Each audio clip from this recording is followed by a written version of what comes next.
Welcome home, where we provide information, inspiration, and motivator after motivator after motivator here on America's Next. I have Jamerica Haynes here with me today. How you doing, Jamerica?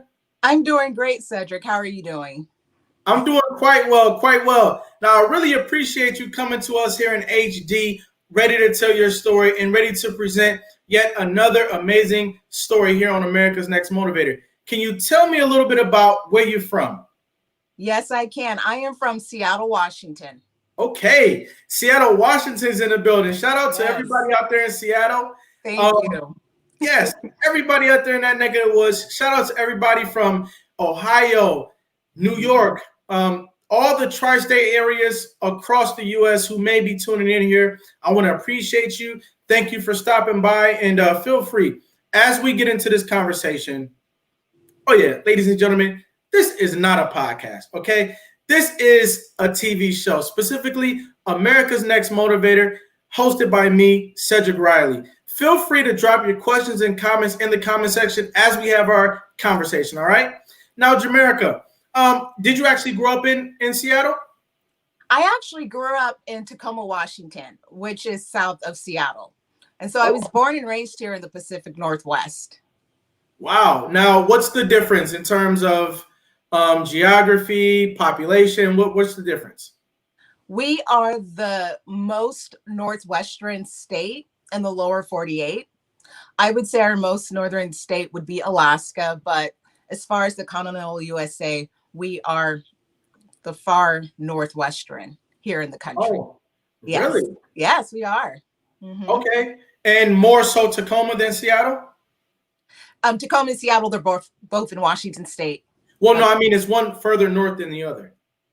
Yes, Seattle is north of Tacoma. Okay, got it. So do you all get any sort of Alaskan culture there in Seattle? Is it any resemblance of the lifestyles?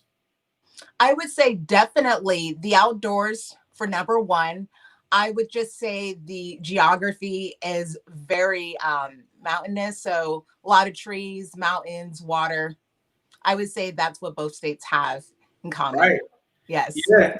Some of my favorite things to watch on TV involve people being out in Alaska, finding ways to, eat and thrive. People eat and thrive in that region.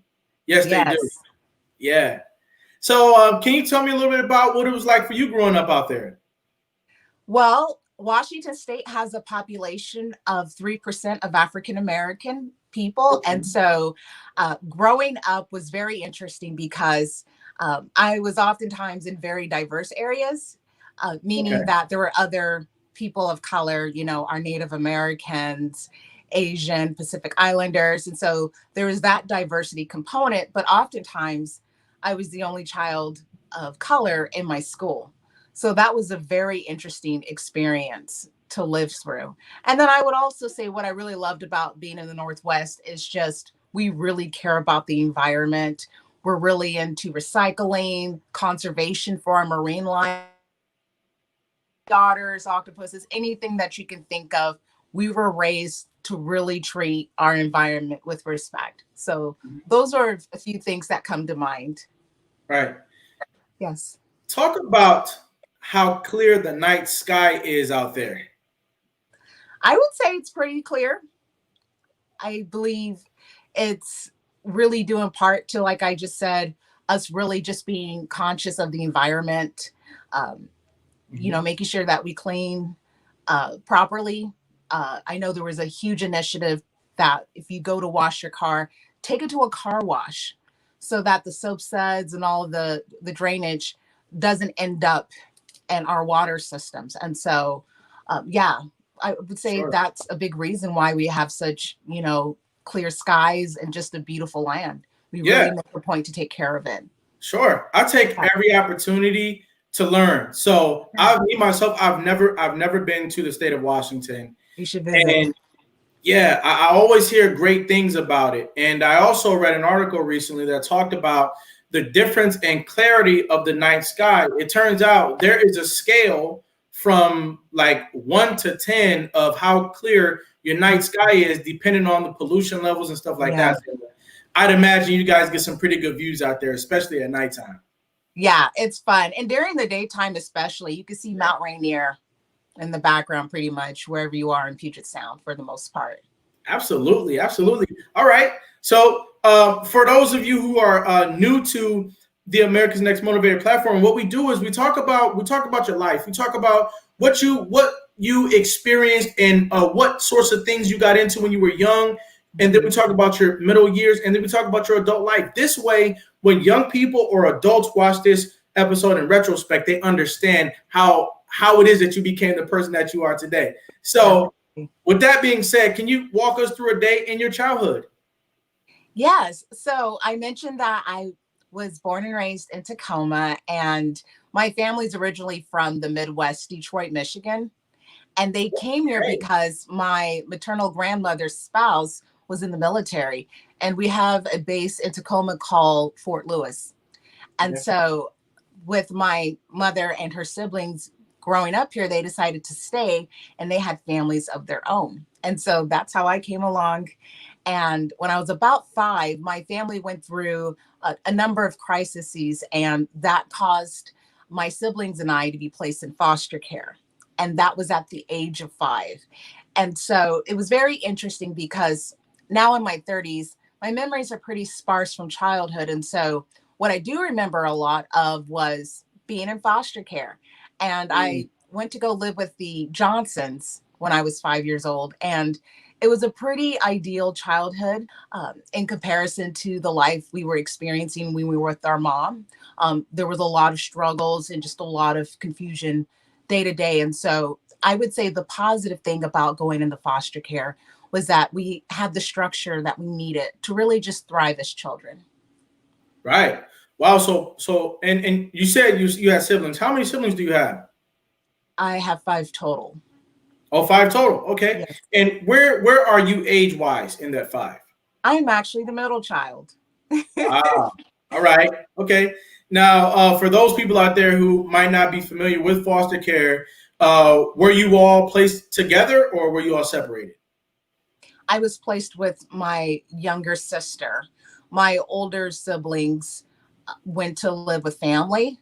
And then I had 2 siblings that had not yet been born. Okay. And being with my sister, that was such a godsend. We played together. Sometimes my foster mom would dress us alike for Okay. church. So we had matching outfits. And just to have a best friend with me while we, just had the chance to live life as normal children, birthday parties. Our foster family even took us to Disneyland. It Wow. was great. It was very magical in some ways, I Yes. would say. Yeah. Yes. How old were you when you all went to Disneyland? I was 8 years old. I was Wow. old, yes. Now, I need you to paint that picture for us. A lot of people out there, they've never been to Disneyland. So, what was that like for you as an 8-year-old girl? What was that like? Well, I've been to Disneyland twice when I was 8, and actually when I went as an adult a couple of years ago. And it is such a visceral experience. And so going at the age of 8 to going to when I was 34, I would say it was the same experience. Wow. It's very happy, it's very safe. The rides, the environment, the ambience, the designs of the sets, the people who work there, everyone wants to be there really and truly. And you feel that. I met people who worked there for 20 plus years and they loved it. Their children worked there. And you just feel like you can be yourself.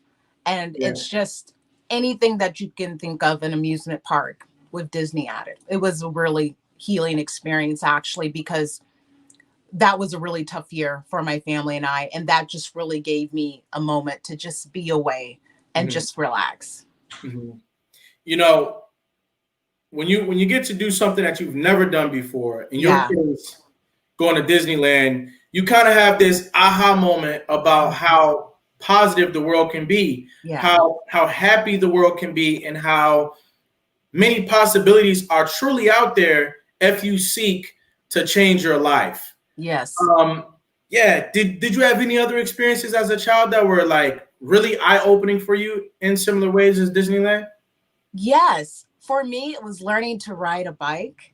My friend Christina actually showed me, and I actually learned pretty late, which I consider to be late. I was actually 8 years old when I learned how to ride a bike. And some of the kids in the neighborhood had already been riding when they were 4 or 5. And I just could not grasp the concept. And for me, it was just the fear of falling down on the ground and just learning to balance myself. And I remember when Christina, she was riding along with me, right?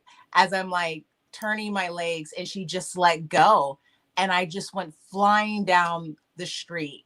And I've been able to ride a bike since.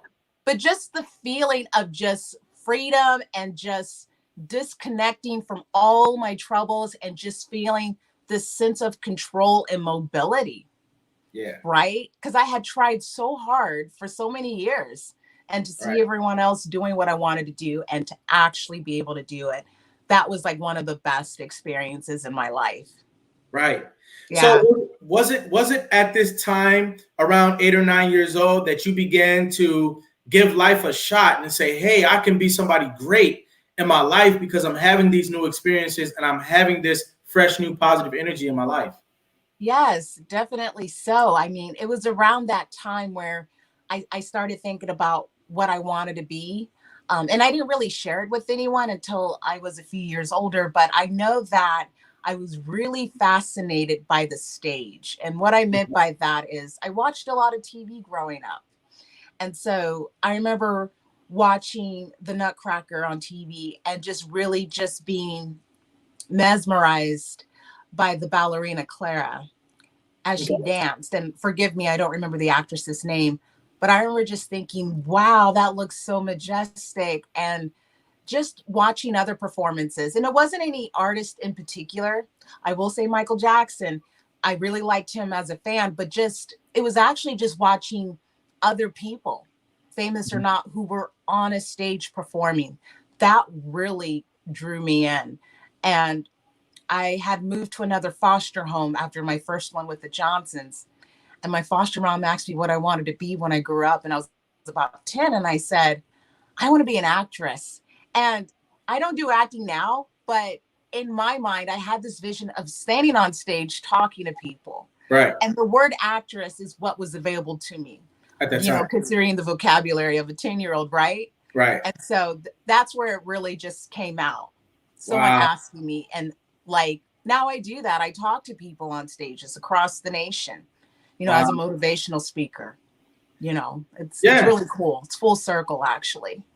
So you had experiences that kind of just expanded your horizon. Yes. And by the age of 10 years old, you knew that you wanted to be a star, essentially. Am I right? And I don't even think star was the right word. I just had this vision of being on stage. I don't even think the word star came into it. It was just a matter of being in this space and being able to connect and talk to other people. Mm-hmm. That was the vision that I had. And like star and fame, that didn't cross my mind. It was actually being on stage and being able just to connect with other people. Mm-hmm. It really was that basic. And like I said, the word actress was the only word that came to mind that could describe what I saw for myself. Right. So did that compel you to start, making poster boards, putting pictures out of magazines on it, writing in a journal? Did you talk to your sister about this new aspiration? I didn't. In some ways, I was pretty introverted. It's so weird, right? Because now I'm a beauty queen. I often ask myself that. No, I was a writer, though. Okay. That's how I like to communicate with people, is I was a writer. Anytime I had an opportunity to be on stage, believe me, I took it. I was a clarinet player in band. So I was first chair clarinet. I played piano, and I also did dance team throughout high school. And so for me, there was these opportunities to be on stage. And I was even a news reporter for our local school newspaper, as well as for our local TV show we had at school. And it's very interesting because I tried doing all these different things, and it really just didn't give me that feeling that I had when I saw myself being on stage, like talking to people. Mm-hmm. I really didn't fill that, I guess I would call it, void till I started doing motivational speaking. Okay. But I had tried all these different things out trying to figure out what this stage vision I had meant. Okay. And it was enriching because I learned so many things from these different activities, you know?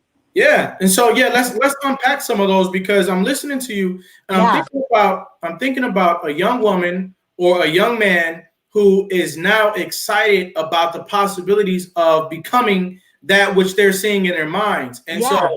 can you talk to me about how some of those programs you got into, like you mentioned the dance team? Let's start with that one. Yeah. How did the dance team enhance your character? Unfold that for us.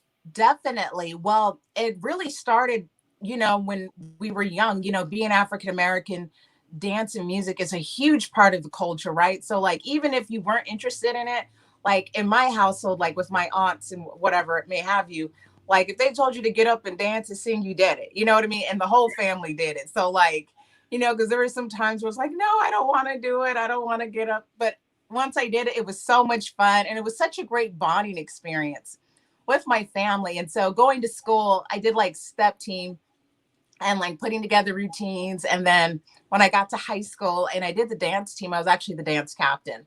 So I Okay. was in charge of choreography, helping the girls to learn the moves, helping them build their self confidence. And I learned so much through that, because it's not just the choreography and doing the performance, it's really about learning how to be a leader, conflict resolution, um, getting the word out, so how do you market the dance club and whatever may have you. We were featured in the yearbook. And so as far as, working with the yearbook staff to get photos, just all those different skills you learn about working with other people. I would say that was a highlight from being on dance team. Sure. Yeah. Can you talk about some of the ways that you overcame adversity when you were on the dance team? As the captain, I'm sure sometimes the administrator or the coach said, "Hey, Jamaica's going to take the lead on that." Can you talk Yeah. to us? Yes. Well, one point of contention was the music, Okay. you know. And so that was always a battle with our advisor who was my friend's mother, as well as the school, what type of music we could perform. And so for our dance performance that we did, because I actually only did dance team for 1 year, we actually danced to a Marvin Gaye song. Okay. And it was really cool. And it was just really creative. And people were like, what? How are you going to dance to a Marvin Gaye song? It was actually the song I Want You. And Okay. so, but we did it. It was so much fun.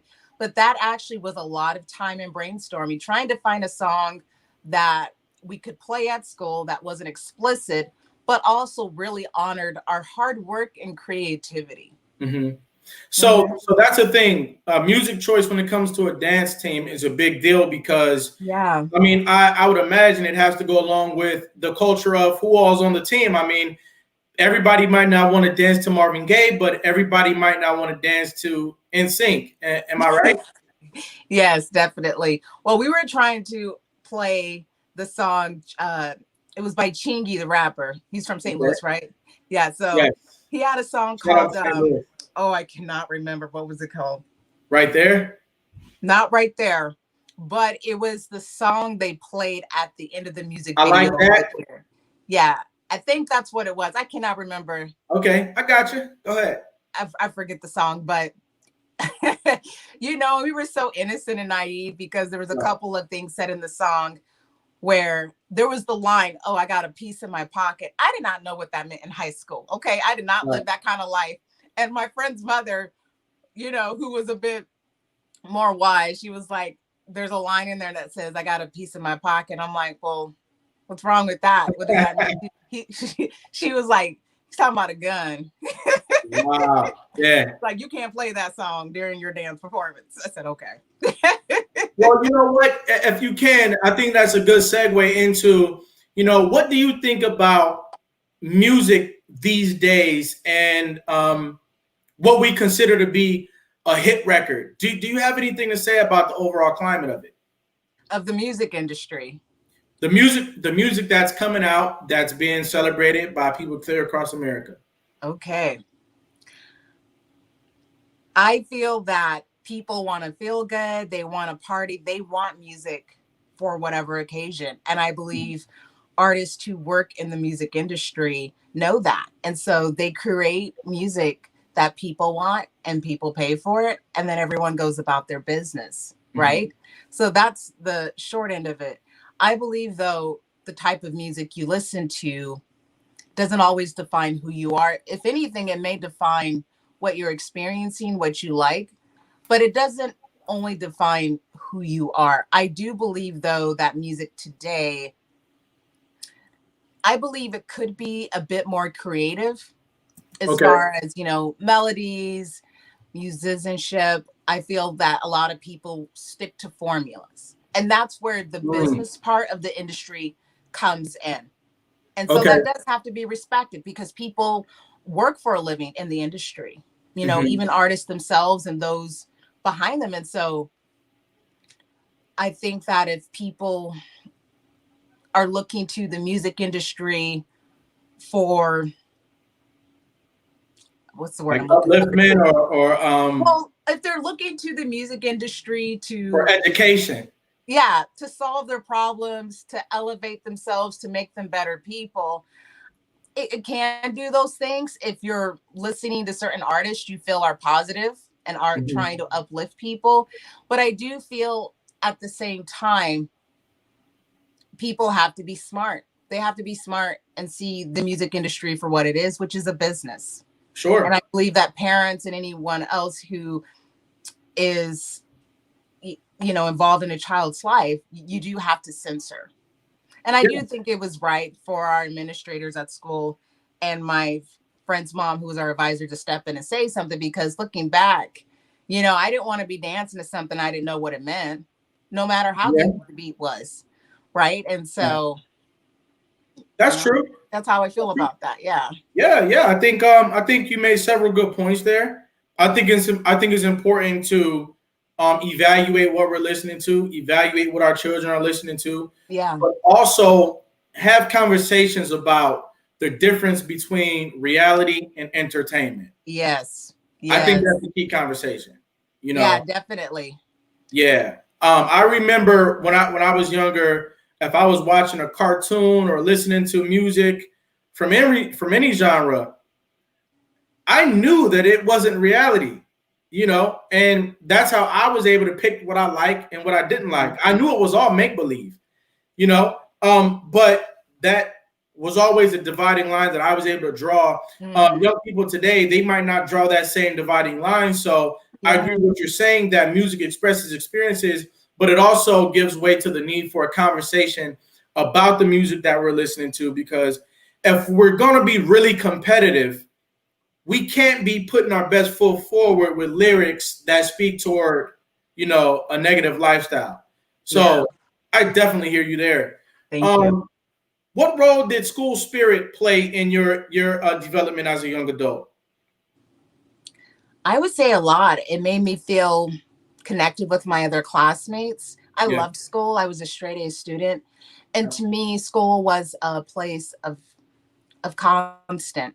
That was the one thing that I could depend on throughout right. my childhood, even if I had to move to a different home or Hmm. in spite of what was happening in my home environment. And that was really encouraging for me. And when I got to high school, it was like, oh, okay, you can go to college. And I'm like, okay, I want to do that, because for me, it was like, well, I can go to college and learn a skill set and take care of myself, and I was thinking about my early life and watching my mom struggle. And I said, I saw that I was a gifted student, and that meant something. That meant that was going to be my golden ticket. I couldn't play sports. No, I gave up on that a long time ago. Dancing was my thing. Being in band was my thing, but I was not an athlete in school. Right. But I was a good student. I was a great student, and that was going to be my golden ticket to a better life. Hmm. And so, just between that and the school spirit, I just loved being at school. Yeah, it was easy to me. I loved it. What would you say was the top four things that you did in high school that helped you to really have a advantage by the time you graduated? Because some might look at your life and say, there was a period where you were disadvantaged. When you got placed in foster care, you could have possibly been disadvantaged. Like you said, growing up in Washington State and not always being a member of the majority, that could have been seen as not being advantaged. But how were you able to use school as a vehicle to gain an advantage going into your young adult life? That's a great question. Yes. I would say the number one thing that I had great teachers. They knew about my situation, and I was actually in special education when I was in elementary school, and just everyone was on board. They didn't judge my situation or the fact that I was lagging behind. They were going to help out Jamaica Haynes. Mm-hmm.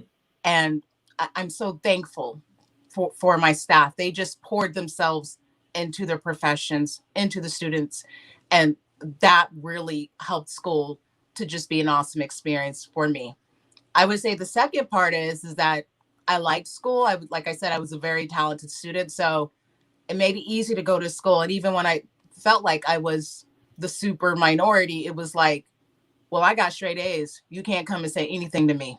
Wow. Okay. You couldn't even come step sideways to me because I was a great student, teachers included, and they knew that. I was very confident too. Mm-hmm. You know, I think that helped, just having that confidence there. Mm-hmm. I would say the third part was not wanting to repeat what I had saw other people that I knew repeat in my life, whether that was family, neighbors, whomever. I didn't want to be a teen mom. My mother struggled. My mother had my sister when she was 13. And it was a struggle ever since. My mother just could not get ahead.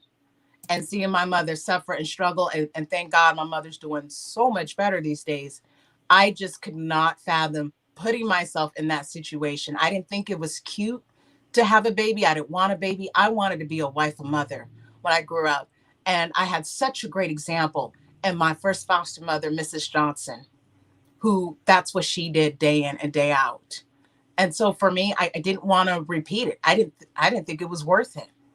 No matter how bad I felt, no matter how lonely I felt, I said that just wasn't it. I mean, because to me that would be going from the fryer pan into the fire, as they would say.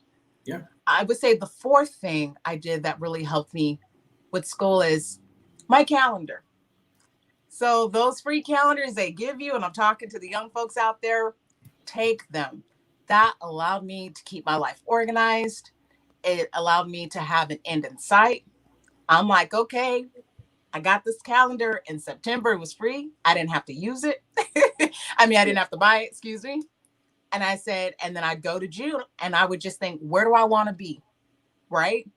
Yep. I had these 9 months. I don't want to look back and just be like, oh, all I did was just kick it.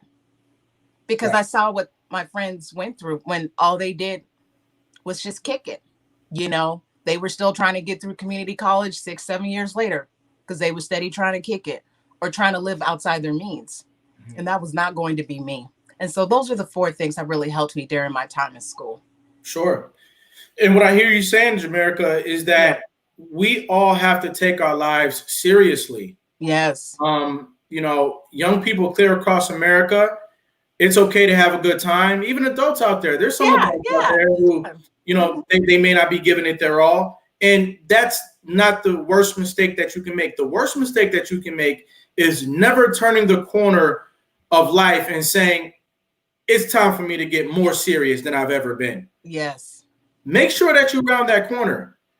Ladies and gentlemen, we're talking to Jamaica Haynes. She's been on a mission and she's still on a mission. We're going to talk about more of that right after this brief message. America's Next Motivator. Monday, Wednesday, and Friday at 5 p.m. Eastern. Tuesday and Thursday at 10 a.m. Eastern. America's Next Motivator. Hosted by me, Cedric Riley, and sponsored by our good friends at the Pride Empowerment Network.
ladies and gentlemen, I want you to take this time out to follow America's Next Motivator TV show page on Facebook. Tell a friend, tell a family member, and a young adult that we're talking to a woman right now who has a powerful message that everybody can use.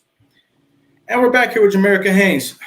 Jamaica, before we went to break, I heard the emotion in your voice when you were talking about how you were determined not to fail to overcome the same adversities that your mother had faced, and that foster parents and teachers both play key roles in your success. So I know that in today's climate, there are two people who are getting a lot of pressure on their shoulders. Those are parents, foster parents, adoptive parents, and teachers. I'd like for you bilaterally to talk about the value of a positive parent and then the value of a helpful teacher. You have the floor. Thank you, Cedric. When I think about that, I believe parents and teachers, and I'll start with the parents first, is you have to realize that whatever you're experiencing, whatever you hope for, fear, there is not one single human being since time immortal who has not experienced what you have. And when I say that, what I mean is it's so important to reach out to others for help, and that it's okay to not know, and that you can educate yourself as you go along. You are not going to know every single thing out there about what it means to be a parent or a teacher. And namely, when you are a parent, right? It is a new experience when you do become a parent. And so I feel that parents especially have to be really mindful that they're not setting themselves so high as far as expectations are concerned. But I believe that though it's important to have a vision about what you want to have happen with your family. What do you see for your family? And I think that's a question that anyone can ask themselves. I'm engaged, and before me and my partner decided to walk down the aisle, we did some premarital questions and answers and discussing what we wanted our family life to look like, especially once we have children. And so I believe by knowing what your vision is, reaching out for help, and especially building a relationship with your child, getting to know them and what they care about. And I know sometimes that's easier said than done, especially if that wasn't done for us, right? Or if we have trouble opening up. I think there are tools out there and people who can help you learn how to build those relationship skills, because I think if you have those three things in mind, that can really positively impact your parenting experience. And mind you, I don't have children, but I do feel as though just having worked with kids and talked with other parents, those things can be helpful. So, yes. I just wanted to ask, can you please just give the foster parents out there, 10 seconds of encouragement? When I asked you that question, I also wanted you to talk about the foster parents, because a foster parent came into your life and did wonderful things, and in today's climate, sometimes the good foster parents out there don't get enough love. And you are an example of someone who was positively impacted by some foster parents. Can you talk to them? Yes. If I had 10 seconds to say anything, spend time with your children, foster or not. Spend time playing with them, getting to know them, and that will strengthen your relationship. Sure. I think anyone can do that. Spend time with the child. I wanted to answer your question about teachers, what teachers can do to help young people. I would say the best thing is just making sure that your heart's in it, whether you're a new teacher or if you're a teacher who's been around for decades. I believe it's important to have your heart in it. Like you wake up and it's like, I can't wait to get to school, right? Like I told you, I love school. Like that feeling of love and like anticipation, you should have that when working with children. And I would say it's the same thing, getting to know your students, answering your students' questions.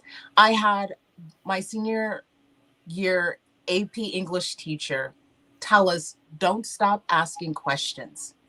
And that was just so encouraging and empowering to me as I was about to leave high school and go out to the real world, because I had someone telling me that I have a right to know what's going on in the world. Right. not just my world, but the world at large. And that's how we keep our politicians accountable. That's how we know who our neighbors are. We need to ask those questions. And so, a really great teacher is a teacher who empowers and who doesn't try to be perfect. No one respects perfect. So, it's really important to be yourself and to have good boundaries. Absolutely. Thank you. Absolutely. And so I'm hearing that you graduated high school with flying colors. Is that correct? Yes, that was one of the happiest days of my life, was Yeah. graduating from high school. Yes. Yeah. And so what did you do after that? After I graduated high school, I was actually in California. I was Okay. living with family. And so I moved from California back to Washington State because it was my goal since I was 14 to attend Washington State University. And so I went through community college for 2 years, actually Tacoma Community College. And then I transferred to Washington State. And that was one of the happiest moments in my life, was opening my acceptance letter to WSU. Mhm. um, it was just surreal. I remember exactly where I was at. I was walking across campus at TCC, Tacoma Community College, and they had built this new bridge over a little man-made lake. Okay. And I was walking over it, and I opened the letter, and the sun was shining. It was just like a scene out of a movie. I kid you not. And I don't have the letter actually. I lost it all these years, but I remember just opening it up and it was just thinking everything that I've been through. This wow, it was just such an awesome feeling. Right. Okay. Mhm. And what were you studying? What did you take up? Yes, I was studying journalism. So the foster parent that I told I wanted to be an actress, well, even though I felt like that was a cool response, she thought I meant actress in a different term. Okay. And so which some people think an actress to be, and so she was horrified, like, an Okay. actress, oh my gosh, why would that? So her response was, well, why don't you go to school to be a news reporter? You get to be Okay. on TV, right? And Yeah. you get to be expressive, and you'll learn how to write, Mhm. and it's a good reason to go to college. And so I was like, okay, whatever, I'll go to school to be a news reporter, Right. right? And that's what I did. I studied communication with an emphasis in broadcast news. And so I did all three tracks that you can with journalism. I did print, which is like writing for a newspaper. I did broadcast, which is what we're doing here, like talking to people through a broadcast signal, whether that's a television signal or through the internet. And then I also did production. Okay. So I'm able to do this interview with you because I have a little production experience. So I have my cell phone on a tripod, and then I have some lights and speakers that I have for doing different things. And so, yeah, that's what I did in college, and I still use my degree. It's very possible to use your degree, especially a liberal arts degree, in the real world. So you became a news reporter? Yes, I did. Yeah, Wow. I'm a journalist by trade. Yes, I am. I mean, when I was younger, I would look at the news and say, wow, like they're doing such a cool job. Whether it be the meteorologist or it just be the Yeah, same news anchor that you see day in, day out, they become members of your childhood. They become members of your household. they do. Yeah. Yes. You must have felt really accomplished when you became a news reporter. I did, but I'll be honest with you. I was planning on being a news reporter for about 4 or 5 years Hmm. tops. I actually really wanted to be a motivational speaker. That's where my heart, lied. And I believe when I was younger, I felt more pressure to do the news reporting thing because just so many people had helped me. I wasn't sure how well received the motivational speaking piece would be. And I actually, for a long time, kind of presented it as secondary to being a reporter because, I didn't want to let people down. It sounded a lot more glamorous.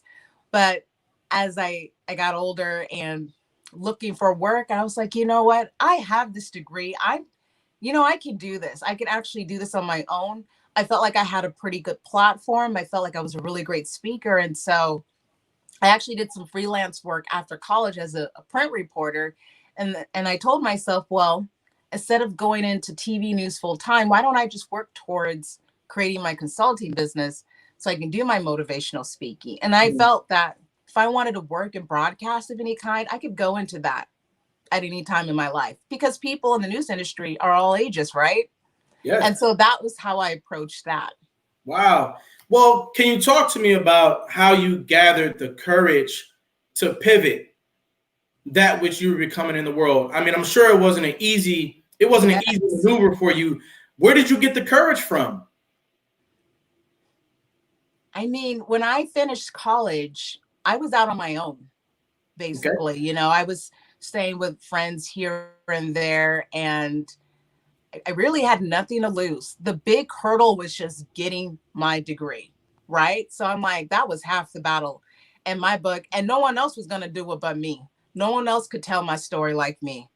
Right. And I knew I could do it. And just given the stories that I learned about Black people in America and the struggles that they went through, there was almost this, I felt like so many people that I had never met who struggled, my ancestors included, your ancestors included, just who struggled. And I just felt like it'd be a pity to not try. Like there were so many people out there who paved the way for me, like for me to not step out and do it, it would have been in vain. What they went through, to help people, Black people in society, have access, go on to achieve their dreams. I mean, to be educated. I mean, when Black people were enslaved, it was against the law to be educated, to know how to read. And so I really took that to heart. And so just things like that. And then it was a dream of mine. And I would say the turning point was this actually, was I was at a child welfare conference, the Children's Justice Conference, because at the time I was working as a resource specialist for the YMCA of Greater Seattle and their foster care programs. And I was a volunteer at the conference. That's how I was able to receive admission. And I saw someone who went through foster care, and I can't remember who it was. And I remember thinking, I can get on stage and do that. I can get on stage and do that, because I just felt the person's story. It was compelling, but it was as if they just had rolled out of bed. And I said, you know what? Not only can I do that, but I can look good while I do it. And I said, I'm professional. And I didn't see any other women from foster care sharing their stories, Mm. at keynote addresses. And I said, there's a market here and I could do it. And just that vision that I had when I was a child, it made sense. I'm like, okay, that's what I'm supposed to do. Wow. Yes. So you had a deep seated passion to begin to get on stage just like you wanted to when you were a child, but to get on stage and to tell your story. Yeah. I think that's phenomenal. So now my question is, what's your platform today? What's your platform? What's your Yeah. message? Yeah. So I think I spoke on it briefly. I'm Ms. Evergreen State 2020 through the Whoa, USA Ambassador. whoa, whoa, whoa, whoa. Let's get to that after this because that's huge in and of itself. Yes. And the reason why I'm just bringing it up is because you asked me about my platform. My Okay. platform is tied to being Ms. Evergreen State. So let's talk about that first. You became Miss Evergreen State. What's that about? Yes. And so I've been competing in pageants on and off for the last 12 years of my adult life. And to make a long story short, I was at Tacoma Community College and I was walking around and the student board had a posting for, oh, come and participate in a pageant. You'll get money for school. And so I did it and it was great. It was actually a local pageant called Miss Pierce County Scholarship Program. And it was a local for the Miss America system. And so I did that for a few years. And then there was about 10 years that went by and I discovered the USA Ambassador pageant system. I was really interested in competing again. And I found that there were age divisions for after you turn 26, which is typically what happens in Miss America. And so I was appointed my title, which meant I interviewed for it. And then I was appointed it. And I was named Miss Evergreen State. And Wow. so my platform is a chance to succeed, empowering youth in foster care. Wow. Wow. Wow. Wow. Ladies and gentlemen, wherever you are, feel free to give her a round of applause because Oh, thank you. we're talking about a long life journey. It wasn't a short one with all the experiences that you had along the way. And then you became one of the things that a lot of girls dream of becoming, which is the winner of a beauty. Was it a beauty pageant? Am I correct? Yes. So, yes, I was appointed my title, which is common. Some women will either win their title, so they'll go to a pageant and they win it, Sometimes they may be appointed their title and then they'll go on and compete at a national level and even an international level. Can you give our young ladies out there a peek inside the world of a Miss Evergreen State, the beauty pageant? Let's get rid of some of the myths about it. Are there any tips? I mean, my mind isn't doing fireworks right now because I know that a lot of young ladies out there, they wonder what does it take to be a Mrs. Fill in the blank. Can you talk about that? Yes. What it takes is really knowing who you are as a woman. That's really important. You don't get on stage trying to be someone that you are not. It's important to be kind to people, to really get to know who they are. Being a queen means you are there for the people. You don't make people work for your time and attention, right? I believe that's really important. When you walk in a room, do you wait for people to say hi to you, or do you walk up to people and ask who they are, how their day is going? That's really important, to be approachable. Okay. And when you're talking with people, to really mean it, sometimes you're not going to remember everyone's name. So it's okay to ask, can you please remind me your name? Or if you've met someone previously, can you remind me? That's better than pretending, because people will know when you're being fake. Don't even try it. And you're not just, I think this is also important to say, is one thing that I've discovered personally being a beauty queen is I'm not just telling my story. I'm not just volunteering, or I just have this platform that's very personal to me. When I tell my story, I'm actually telling my family's story, right? And I Yeah. believe that's important for young women to know, that you just don't rep yourself, you represent your family and your community and even your nation. So Wow. that's really important to know. You made history. Was this for the year 2020 or what year? What do you mean by I made history? I just want to make sure I'm understanding what you're saying. Sure. So when you become a Mrs. Evergreen State, that's got to be in somebody's book somewhere that you became. Oh, Yeah. yes. I'm in the Ms division, so it's MS, the abbreviation, just so you know. I'm not married yet. I get Okay. married in October.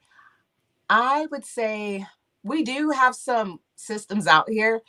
I and I don't think I'm the only Ms. contestant from Washington State ever in the USA Ambassador pageant system. Right. No, I'm not.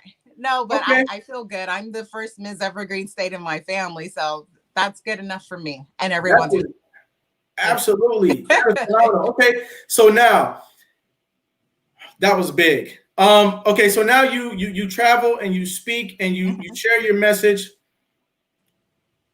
Can you talk about your greatest success as a speaker and consultant? And by the way, what's the name of your consulting company? It's called Clever Jam Communications. Okay. Yes. And you're asking me what's been my biggest accomplishment? Yep.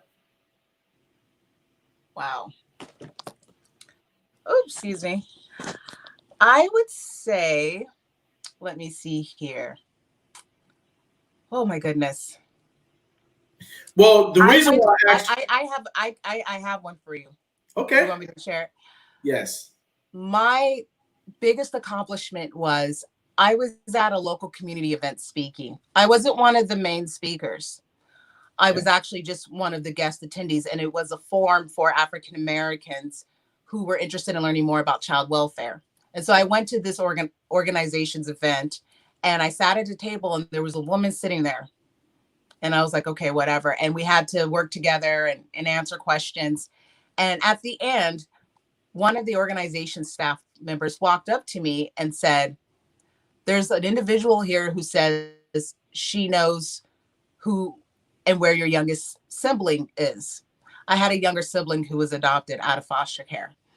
And I was like, no, get out of here. And they were like, yes. And so I spoke with her, and she was actually uh, the mother of my brother, and she adopted him when he was a baby. And I hadn't known where he was for about 15 years.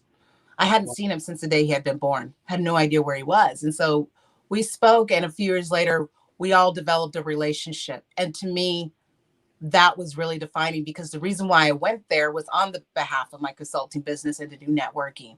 If I had never went to that event, I would have never known where my brother was. Um, and so that to me was like, I don't know where Clever Jam will take me, but if it meant just finding my brother, that's good enough for me. I would say that was probably the biggest highlight. That is huge. And also I want to add to that, everybody should be encouraged to share their story, because when you share your story, Yes. positive things happen. I think that, spiritually good things happen. You take on new muscle, spiritual muscle, if you will. And then just in your normal life, positive things will happen. People will let you know, hey, I was able to use that as a source of inspiration. When you told your story, that helped me. I believe that each and every individual has a story. And so for you, when you started telling your story, if nothing else, it led to you, reconnecting with one of your biological siblings. Yes, it did. Had you never decided to speak or to act on your passion to speak, you might not have had that situation happen in your life. And so it's because you stepped out on your passion that you had something amazing provide a sense of wholesomeness for you. And so I want people out there who watching this episode today to be encouraged to step out on your passion and do it. Step out on your idea of what's best for you and do it. Because just like Jamaica is saying, something phenomenal can happen for you when you take that step. You guys feel free to get in the comment section, drop a comment, drop a question if you have it here, because we're talking to somebody who really became a success story, and I'm so happy to have her here today. So people can get in touch with you at cleverjam.com if they want you to speak. That's correct. Yes, thank you. Yeah, you're welcome. Yeah, you have one life to live. That's what I tell people. Do not wait. You have one life to live. No one else will do it for you. No one's going to do you for you. At the end of the day, ask somebody. You know what I'm saying? Yes. No one is going to do you for you. Hello. Right. Wow. Okay. Like you have your show here, right? Yeah. You wouldn't be here unless you did the work. That's right. That's right. Now, do you do anything else besides speak? Do you also do workshops, trainings, anything like that? Yeah. So I do strategic communications guidance. So I took a certificate course through the University of Washington that focused on public relations. So I've done that sort of work. I've also done a little bit of business coaching. I just actually launched that. So a lot of people approach me asking, how did you start your business? How do I find a niche? And so what I've set up is people have the opportunity to speak with me, and then I can point them in the right direction as to what will work for them. And then also I do facilitation. So I do workshops. I've done retreats. And so that's what I do over at Clever Jam. All right. Hey, if you all are looking for somebody to come out and represent and style, get in touch with Jamaica Haynes. Now, as we round third base here, I have 3 questions for you, and I'd like you to field them. See, I'm using my TV talk today. I need you to field these 3 questions, please. The first is, what is survival to you? Survival is doing whatever you have to do to make it in life. But you want to make sure whatever you're doing is that it comes from a place of your values, and that you're not out here doing something strange for some change, just to keep it 100. It's really important to work from a place that's, moralistic and really genuine. Absolutely. Yes. What is success to you? Success to me is never giving up. Some days may be just crazy, but you just have to get through them. And really just knowing who you are, what you want in life, and really just leading with that. Okay. What is greatness to you? Greatness is you. You as a person, there is no one else out there like you. And anybody, who wants to work with you, who wants to know you, I want people to know that you are one of a kind and that there is only you. You aren't one of many. But yet you are part of a larger community, and that's really important to know. But yeah. Okay. Jamaica Haynes, I want to let you know that I've seen you. I see your work. I see your advocacy. I recognize the effort that you put in to get to where you are today. I see the resiliency in you, and I commend it. I want to let you know that I give you a crown today while you're still living. I give you respect. And I want to let you and the world know that Jamaica Haynes is America's next motivator. Thank you. You're Thank you. quite welcome. All right. I'll talk to you later. All right. Thank you. Bye-bye. All right.